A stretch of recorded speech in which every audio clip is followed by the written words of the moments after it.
Hello. Yesterday we improved our cover, we improved our preview and review slides, and now today it's time to get you guys on your way to finishing the rest of your Mosaic visual aid. All right. Thus far, over the last couple of days, we've covered the power of visual aids, the purpose of visual aids, and then pitfalls to avoid. Well, how about what to do? Not just what not to do, but what, let's have a to-do list, so to speak. And then lastly, we're going to cover today the rubric, and then you're going to be on your way sailing into the land of visual aids. Here we go.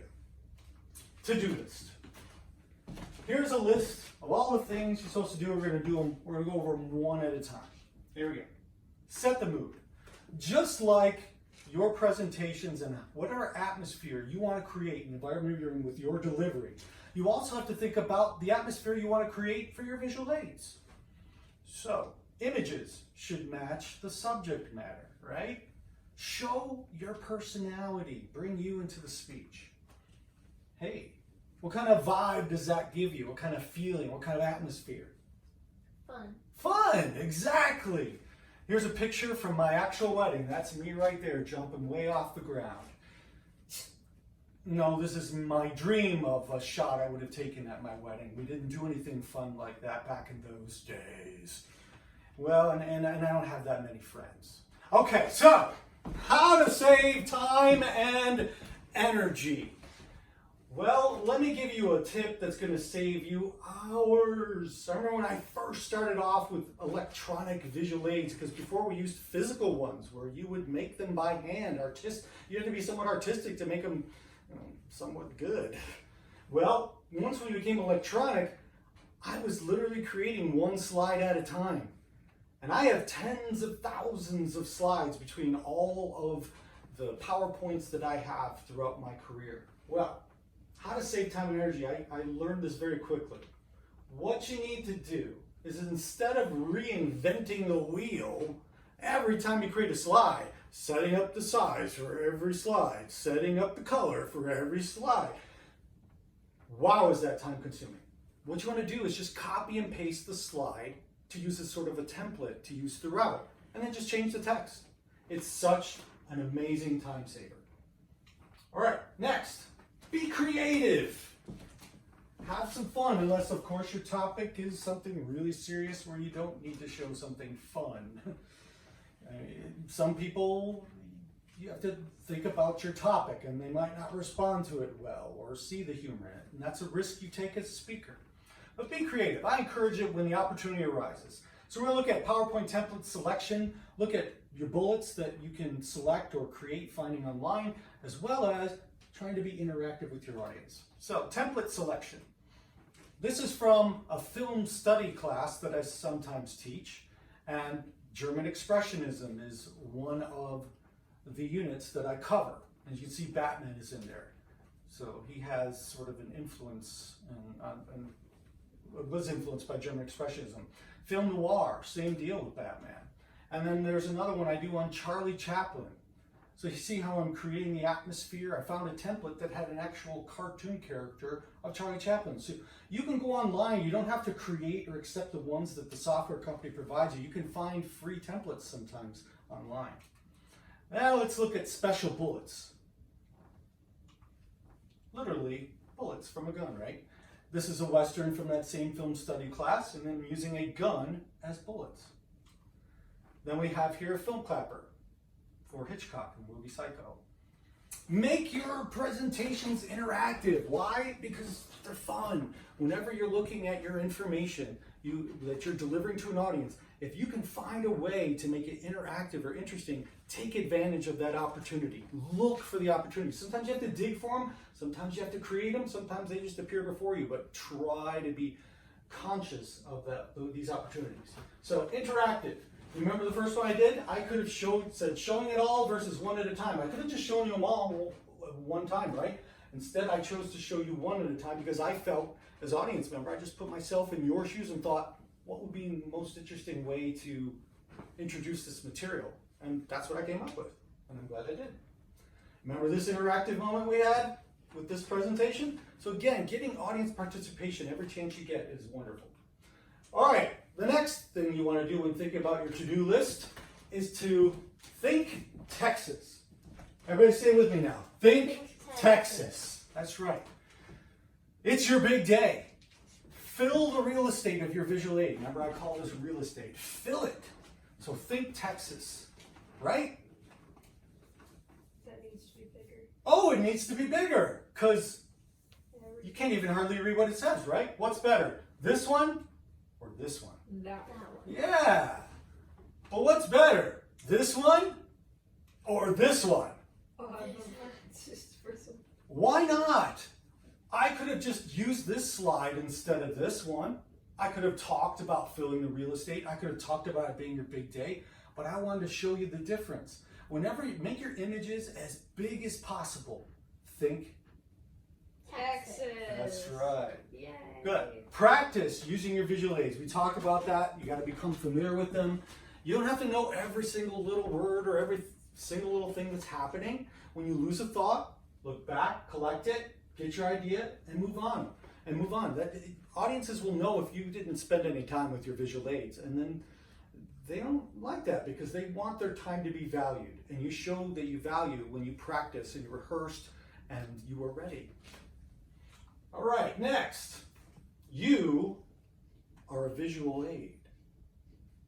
What do I mean by that? Hopefully this doesn't, I'll sit it down for now.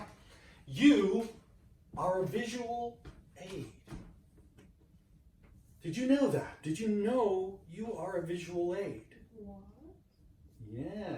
Weird. We don't often stop and think about ourselves being a visual aid, but we are. How we dress, how we groom ourselves, communicates information to an audience. And you have to be aware of that. Now, I'm going to say something, and it might surprise you. I don't know. Depends on who you are. I have to say something. I have to admit something. It's very personal for me. Here's what it is. I'm jealous. I'm jealous. I look out into the audience and I find someone or two or three or four people who might fit this description.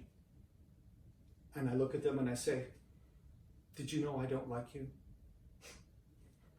And then they say, well. And some people go, excuse me. But yes, I look at them and I say, I don't like you.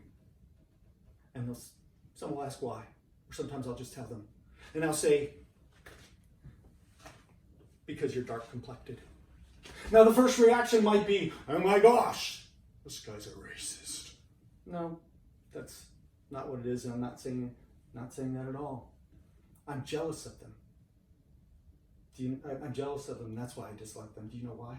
Why? Because everything looks good on them, color-wise. Everything looks good on them. When someone is dark complected, guess what? They can wear the color white, and guess what? It looks good on them. They can wear the color yellow, and it looks good on them. They can wear the color red, green, blue, black, brown, purple, and it looks good on them.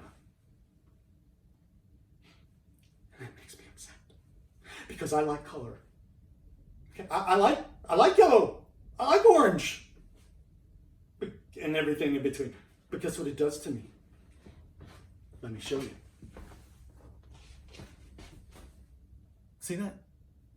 See how it washes me out? Makes me look kind of sickly? I cannot wear yellow. I cannot wear orange. I cannot wear white. It looks terrible on me. Look at this. Now, there's a reason why I wore blue. Blue is my color. Why do you think it's my color? Why do you think blue is probably the best color for me? Because you have blue eyes? Exactly, because I have blue eyes. See, look, blue, washed out. Blue, washed out. See the difference? It makes your eye color, if it matches your shirt color, pop. And it makes you look better. So, you are a visual aid. And when you have a big day coming up, whether it be a job interview or an important presentation, it's important to know your color and what looks good on you. So you need to consider coordinating your visual aids with your outfit, believe it or not. But most importantly, more important than that, is color coordinating with you, with your complexion, your skin complexion, with your eye color, with your hair color, and your attire. You have to think about that, the color of your attire and how it all coordinates, okay? Now, some people look at me and go, Mr. Vaughn, that's ridiculous, da, da, da. Yes, it doesn't make or break your message. That's the most important thing. However, it does play a vital role. I'm going to tell you a story about Brittany. Brittany was on my forensic team in 2000, and all the way, well, a few years, but she graduated in 2002. And she was doing a persuasive speech. She was probably one of the best speakers I had early on in my career for my team. And she had an amazing speech. So it was very well written. She was a great orator. She could speak so fluently. She's very convincing, powerful speaker. Well, she had been taking 4th through 6th. She would final at the tournament, but she'd take anywhere from 4th to 6th the first couple of tournaments. And we just couldn't figure it out as a coaching staff. We were baffled. This is one of the best people we've ever seen. Then one morning before a tournament, I looked at what outfit she had on. It was a nice outfit, very professional, but it was gray. And Brittany was blonde hair and blue eyed. Not that blonde hair, blue eyed people cannot wear gray suits, they can. But it wasn't her best color. And I was going to say something to her. I said, no, I'll wait till after the tournament. After the tournament, she took 4th through 6th again. And then I said, Brittany, have you been wearing that same suit throughout? She goes, yeah, you like it? And I'm like, no, I'm afraid not. It's not your best color. And I explained to her why, and she changed to navy blue. She never took lower than 2nd place the rest of the season, including the state tournament. She took 1st or 2nd. We didn't change not a word in her speech, not a single way in which she delivered it. All we did was change the color of the suit. So yes, color plays a vital role in your delivery because you are a visual aid. All right, now we're going to look at a few student examples. So normally let's see if the technology is cooperative today. Oh no, it's not. Yes, it is. Oh yes, it is. For a second there, it looked like it wasn't going to be, according to this information. So I want to let's look at Diego's first. Now that we've learned about what to do. All right, there we go. So we looked at the cover. It's got personality.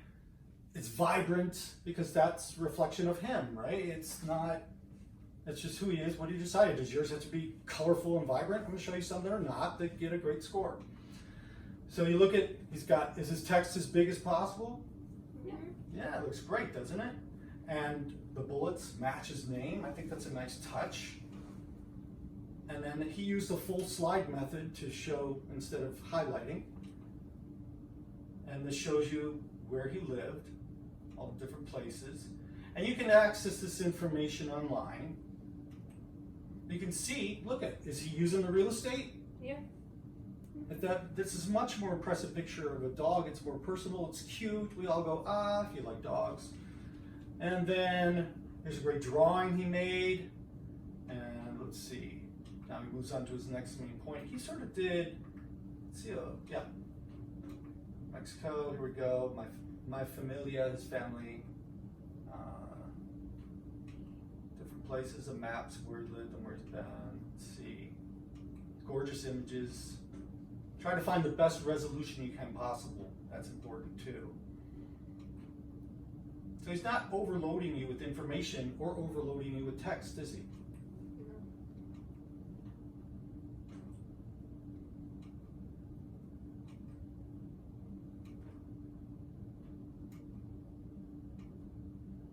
It's very important to think about what order your main points are going to be. You should try to build them in interest. That's very important. So as you can see, he felt the future. It's better at the end, isn't it? Why would you want to start with the future of your speech? It doesn't make sense, does it? It just has a better touch being at the very end. So that's finished. All right, then let's see. As you can see, the more simplistic you make it, oftentimes the more effective. Now, I'm going to demonstrate this one from Spencer. And Spencer, his is not as vibrant as Diego's, but yet it gets the job done. I recommend you separating color with that to make your name stand out more, but it's okay. It's not a law. It's not a crime against humanity if you don't. So he did a nice thing here where he highlighted, and as he goes through, he used the method of condensing language, and he can tell you, yeah, I know that's my birthday, right? And then instead, now here's something, an interesting slide. He says Harlan Derby. Now most of his audience had probably gone to one of these schools. So did he really even need this text here? Not really. He just needed the images. They know the symbols of those schools. Is it a crime against humanity that he has the words there? No, it's fine. Now he did a cross-off method for his main points. And that's what I really like showing about Spencer's as well. His pictures, are they big? Nice and clear, good resolution. Some people, instead of using a cross-off method, have also used a faded out, where they would take the words and darken them to almost black or to a dark gray to show that they're done. That's another way you can also show progression.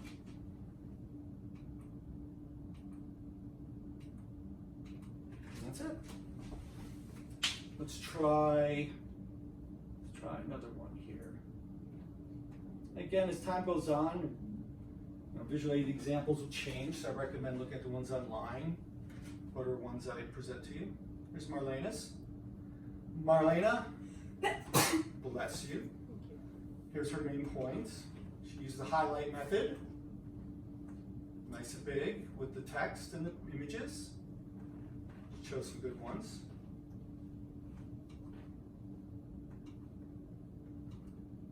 And she showed movies. I really like the way she did that and broke it up. See, no more than 4 or 5 images, because if you have too many, it's too much information, right? They're going to make you kidding me, LeBron? No, I'm not. Music, that. I like the way she broke it up. And she's got different artworks that she enjoys. Some really cool images, right? Authors and poets she enjoys. You might recognize some of them. J.K. Rowling, and I'm trying to remember his name. It's eluding me at the moment.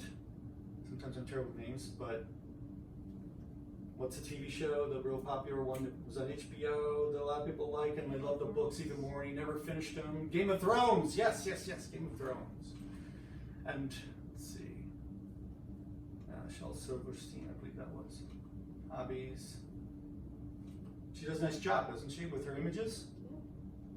Not a lot of text, is there? Is there a lot of text throughout her visual aid? Not a lot of text at all. Because pictures tell a much more effective story. So you want to limit your text as much as possible. And clearly she would remember what each one of these images means to her, and she could talk about them. That's it. Okay. Let's go back to where we were. Whoops.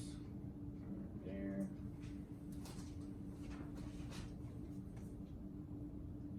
Somehow, we went back to where we originally started.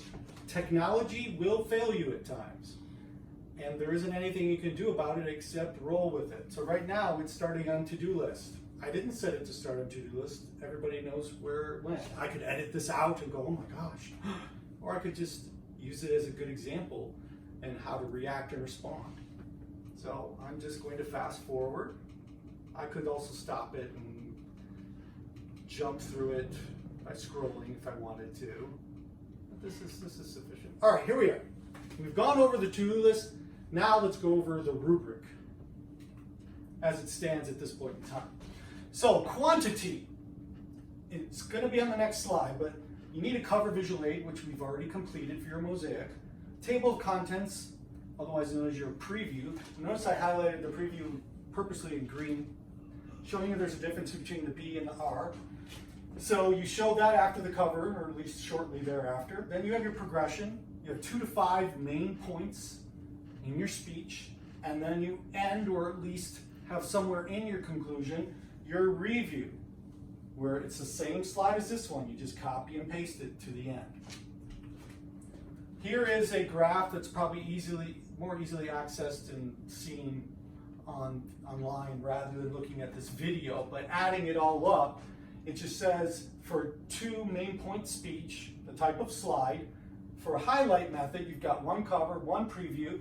You're going to need 2 slides for highlighting method, and then at least 1 slide per main point, so that adds up to 3. So that's why you have 3 here, 3 here, at least 1 slide for the review, and a total of 9. If you use the title slide method, you go 1, 1, you got 2, because you need the title slide and then at least 1 slide per main points. That's why you have 2 here and 2 here. And then you have the review again, and that's a total of 7. So that's minimally the amount of text that you need. However, can you go more? People ask me, what's the maximum? I tell them, as long as it's interesting and entertaining and doesn't go over time, there isn't a max number. All right, here's a checklist for content. You have to look at your information, whether or not it enhances or does not enhance the content of your speech. Remember the toothbrush story? It's got to communicate something. I once had a young lady I judged her in a tournament where she did a speech on carrots. And she had just a picture of a carrot up there. No words, no text at all, doesn't do anything, just a picture of a carrot. The images, you got to look at whether or not they do or do not enhance the content of your speech. You want them to enhance the content of your speech because that's the purpose of visual aids. Aesthetic qualities, aesthetics otherwise known as beauty, how they look. Make sure your margins are as even as possible. Text consistency, spelling, capitalization, color scheme. You want to look at all of those beauty aesthetic qualities. Make sure your text is bolded. Text size 44 for PowerPoint, 36 for Google Slides, and that the text size for the title of the slide is larger than the content below it. Text is not placed over a busy image. Remember that street with the black top? Font type is legible. Make sure if you have too much text that you condense it as much as possible. Text color contrasts with the background. The next one, images, 1 to 4 per slide. Remember, think Texas, make them as large as possible. And then lastly, may text be substituted by an image? If you can ever ask yourself that question, every single time you put text on a slide, can I communicate this information through a picture? If you can, choose what? Picture, the image, yes. All right. Speaking of images, that's the end. So we've covered the power, the purpose, pitfalls, avoids, to-do list, and the rubric. Visual aids can be a lot of fun to create. Be mindful of not taking too much time that it interferes with the delivery of your speech, because you want them to exist in concert. You want to bring together the dance with the music so that you bring your audience a wonderful performance.